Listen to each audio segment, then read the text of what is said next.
Bum bum ba-dum bum ba-dum bum bum ba-dum bum bum ba-da-dum bum ba-dum bum ba-dum bum bum ba-dum bum bum. Welcome to Everyday Musicality, the podcast in which we discuss all things related to Gordon's music learning theory and how it can help unlock the inner musician that lives inside of all of us. I'm your host, Heather Shouldice, music educator and faculty member for the Gordon Institute for Music Learning. In this episode, we'll hear some examples of subjective tonality. Hello and welcome to the Everyday Musicality podcast. In the last episode, I shared examples of tunes in various tonalities composed by participants in the GIML Professional Development Levels course I taught this past summer. I heard from a number of people that they loved having the chance to stretch their own audiation by figuring out the tonalities of the tunes in that episode and even doing things like audiating the chord roots to some of the tunes. So in today's episode, I thought it might be fun to hear some examples of subjective tonality. I talked a little bit about subjective tonality back in episode 52 on the types and stages of audiation, which I'll link to in the show notes. Those stages of audiation are sequential. They're hierarchical, meaning that in order to audiate a piece of music at the more advanced stages of audiation, we have to be able to audiate it at the more basic stages as well, because the stages of audiation build on each other. Stage 1 is simply momentary retention, being able to keep in your mind the musical sounds you've just heard. Once you can do that, then at stage 2, you start to make sense of the sounds you've momentarily retained. Specifically, looking at the tonal dimension, we start to make sense of musical sounds at stage 2 of audiation by recognizing or identifying a tonal center. In other words, the resting tone. Where is home? That tonal center acts as the foundation for our tonal audiation, a tonal anchor around which all the other pitches revolve. So stage 2 of audiation tonally means we can recognize or identify that tonal center in the music we're hearing or performing. In MLT-based instruction, this typically starts by hearing someone else sing or play the resting tone of a familiar song, which we can then recognize and sing or play ourselves. And then that experience of recognizing tonal center after hearing someone else model it provides us with the readiness to hear an unfamiliar song and identify the resting tone ourselves, which we can then sing or play. And identify doesn't mean that we necessarily are putting a solfege syllable to that pitch or naming the tonality. It just means we are independently sensing for ourselves where that tonal center is in our audiation, as opposed to hearing someone else model it first. I use the verb recognize to imply that we've heard someone else perform the skill with that song, and the verb identify implies that we're figuring it out independently. I like to think of the verb recognize as being aligned with discrimination learning and identify as being aligned with inference learning. If those terms, discrimination learning and inference learning, are unfamiliar to you, you can check out episode 9 on the skill learning sequence. I'll link to that in the show notes as well. Okay, back to the stages of audiation. After stage 2 of audiation tonally, in which we recognize or identify a tonal center of a piece of music, then we can move to audiation stage 3 tonally, in which we sense objective or subjective tonality. So we build on our audiation of tonal center by perceiving the relationship between the tonal center and the other pitches in the context. We audiate essential pitches and essential tonal patterns in the music, and this is what enables us to recognize and identify tonality. Again, it may not be that we are explicitly naming the tonality in stage 3 of audiation, however. At the oral level of learning, for example, we would be sensing tonality implicitly. Later on, at the verbal association level of learning, we would be applying solfege to the sounds we're audiating and naming the tonality explicitly. But understanding tonality explicitly in this way isn't necessary in order to audiate tonality.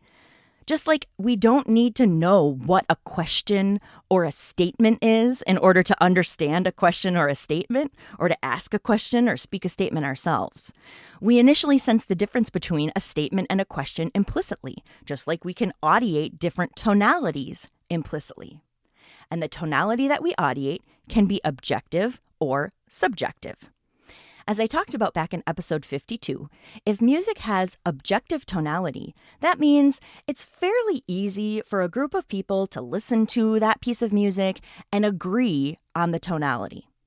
However, if music has subjective tonality, then there isn't a general consensus as to what the tonality is. Different people might audiate the tonality in different ways.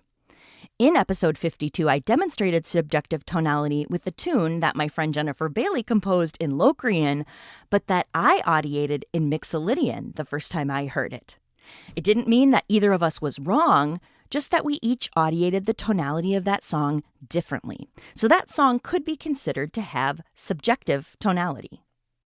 In today's episode, I thought it might be fun to listen to a few more examples of music that I believe has subjective tonality. These are songs that I audiate as being in a particular tonality, but that I've heard others say they audiate in a different tonality, or that I've heard several different answers for when I've asked other people how they audiate the tonality of the song. So let's hear a few of those examples of subjective tonality. For each of these recordings, I'll first tell you what the song is going to be before I play it.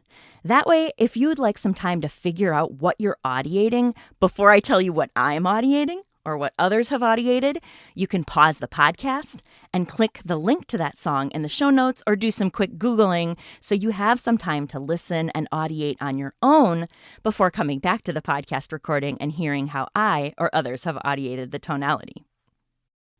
Let's start with a song called Stay by The Kid Laroi and Justin Bieber.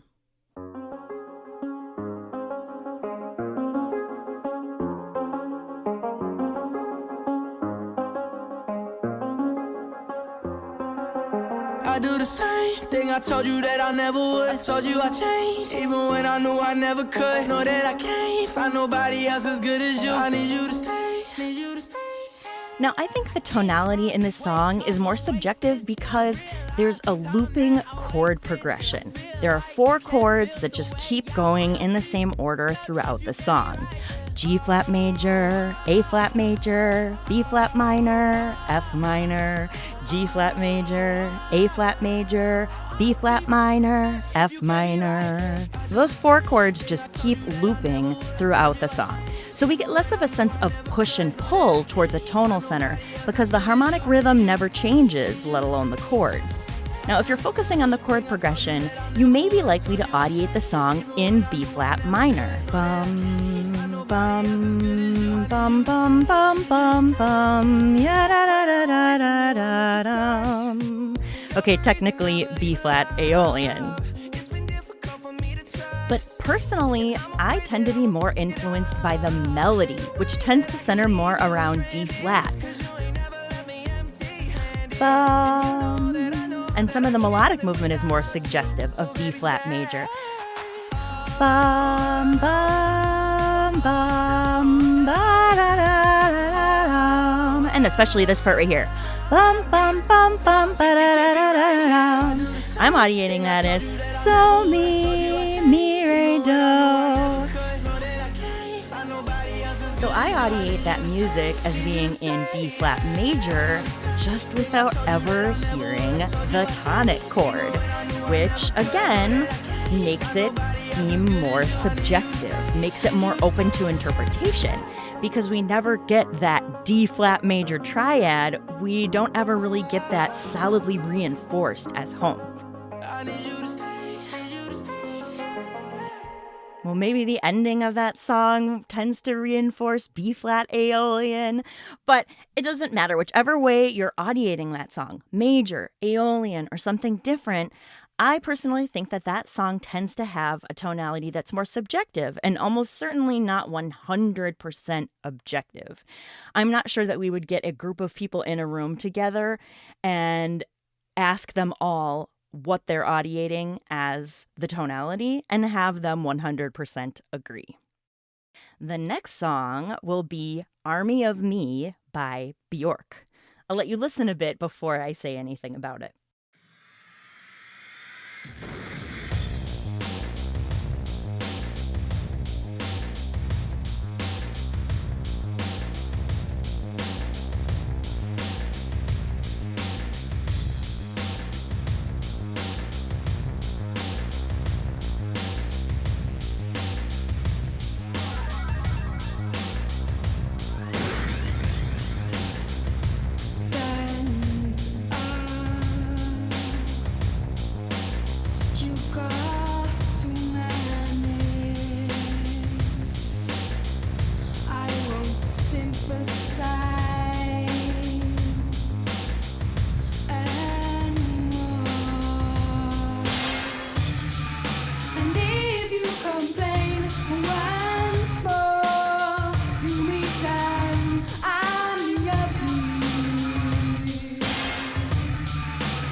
I will go back and play that recording a little bit more, but first I'm going to talk about it a little bit. I first came across this song because some people on the internet say that it's in Locrian tonality.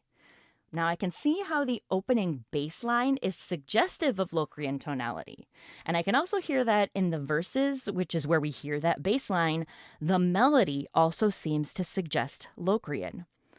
But after I listened to the song for a few times, I decided that I personally disagree.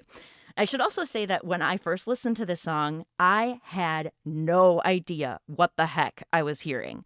But after listening to it a few times and really starting to process the musical sounds using my audiation, I eventually came to audiate something that was not Locrian. Let's look at the verses first. So I could hear just by listening to the bass line.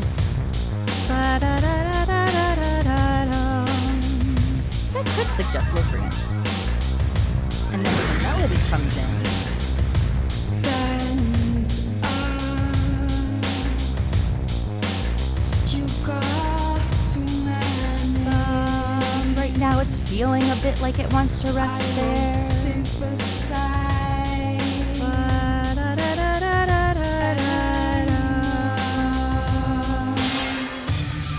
But then what the heck? Now what's going on? Well, now I'm hearing more bum bum bum.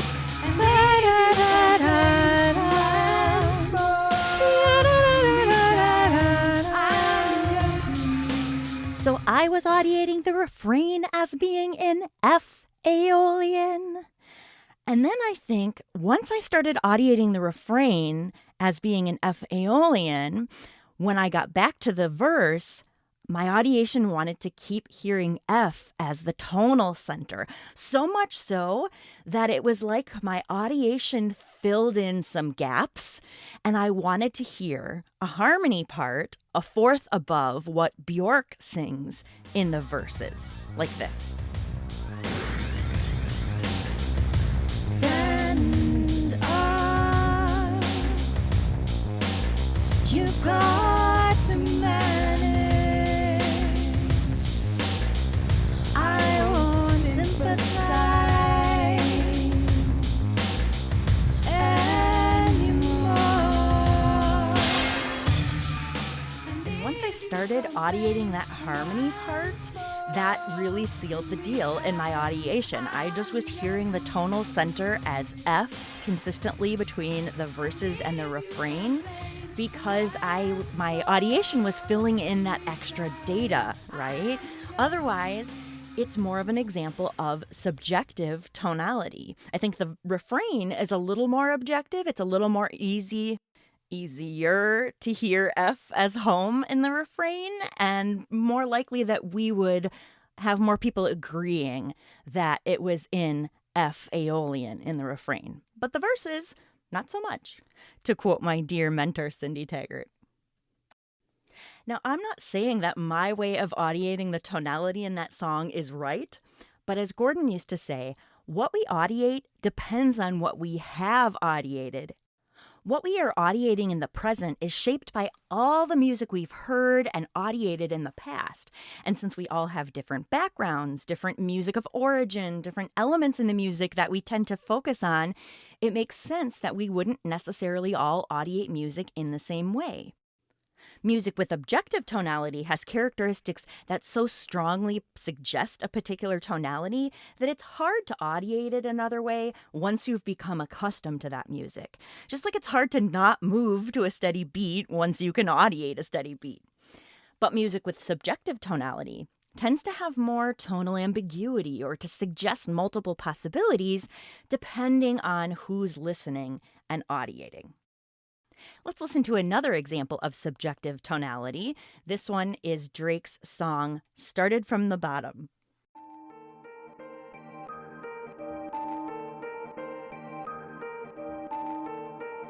Started. Started from the bottom, now we're here. Started from the bottom, now my whole team here. Started from the bottom, now we're here. Started from the bottom, now the whole team here. Started from the bottom, now we're here.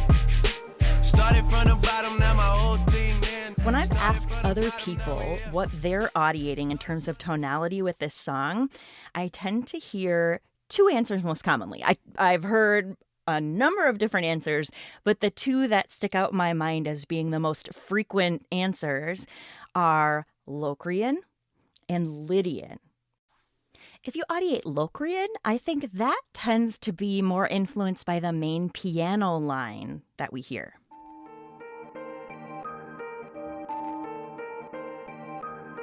Ti, do, re, mi, fa, mi, re, do, ti. Now, I can hear that if I try, but my audiation more naturally wants to hear it as being in Lydian. And I think that's because the upper little piano idea that we hear, the little...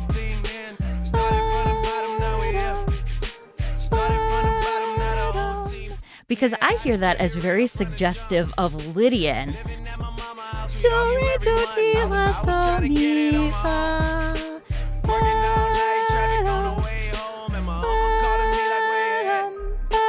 I gave you the keys, so you bring it right back. I just think it's funny how it goes. Now I'm on the road, $500,000 for a show. And that would be 4, 3, 2, 1. That descending raised fourth scale degree that moves downward to the third scale degree is really characteristic of Lydian. That's something that gives Lydian music true Lydian flavor, as opposed to just hearing it as 5/5 in major. And so I think I'm so accustomed to hearing that when I hear that upper little piano, that makes me want to hear it as Lydian.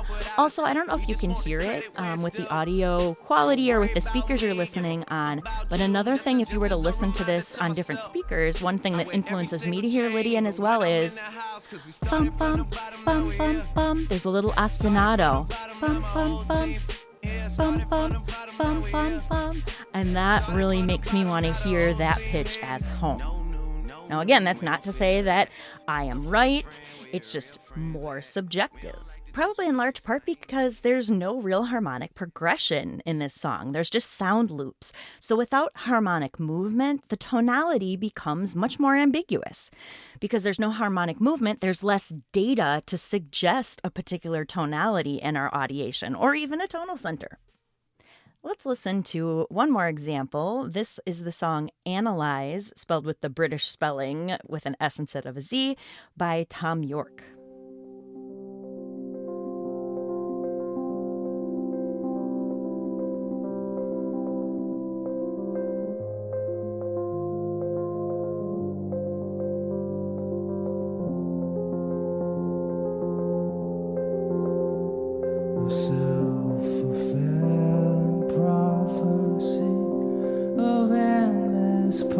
Possibility and rolling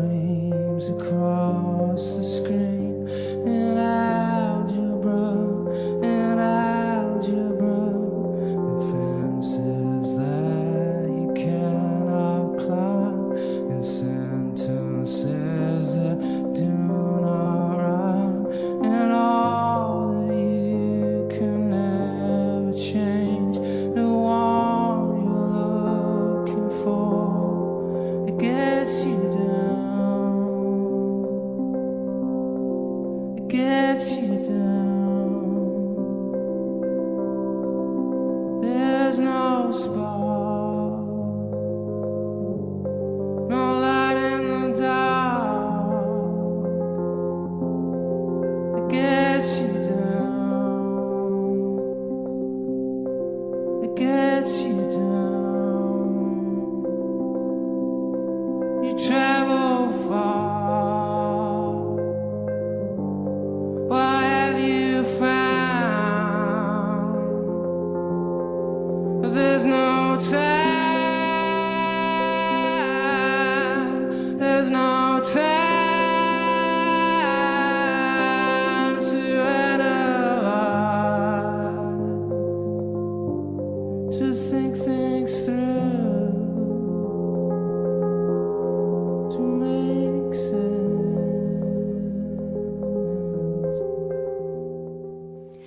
Now, I do think at the end of the refrain going into the next verse, we do get a little bit of a resolution that makes things feel a bit more settled tonally.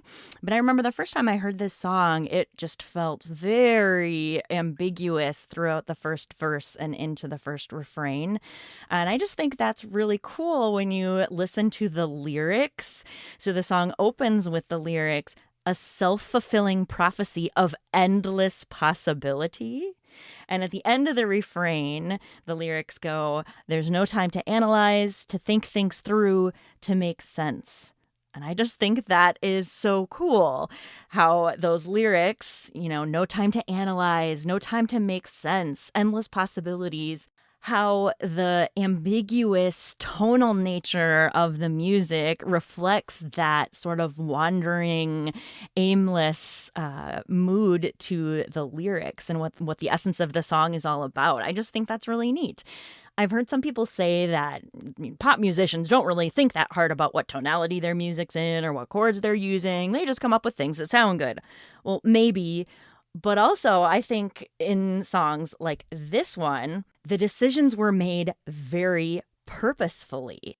I think in this song, Thom Yorke was totally intentional. The lyrics are all about how life seems purposeless and aimless. And I don't think it's a coincidence that the tonal context of the song also has sort of a wandering, aimless tonal feel to it at times. And I would also argue that the tonality in this song is more subjective. It's a little more open to interpretation, a little more ambiguous. Side note, there was a song I was desperately trying to remember that a participant in the Gimel course I taught this past summer had shared when we talked about subjective tonality. And for the life of me, I cannot remember what the song was.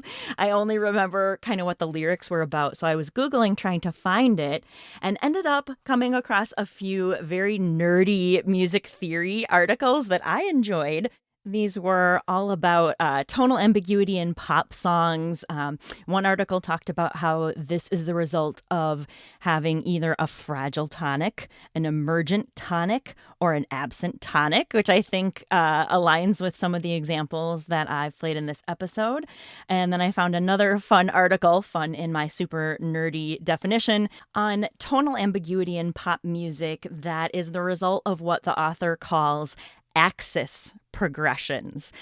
This author is taking the name axis progression from, you may have seen that video that went around the interwebs, probably 10, 15 years ago by The Axis of Awesome, where they go through a whole bunch of pop tunes that use the same 4 chords. And then some songs use them in a different order. So anyway, this music theory author wrote a whole article about these axis progressions and how they can make a song feel more tonally ambiguous. And I think, again, this is an example of a music theorist's explanations for why some music has more subjective tonality. So I'll link to those nerdy articles in the show notes in case you're a nerd like me who would like to read those for some entertainment. So those were just a few examples of music with subjective tonality rather than objective tonality. I hope it was fun for you to get a chance to listen and decide what you audiated. I'll be back in 2 weeks with another episode, which will feature a special guest and a new giveaway from sponsor GIA Publications. So be sure to tune in, especially if you teach choir.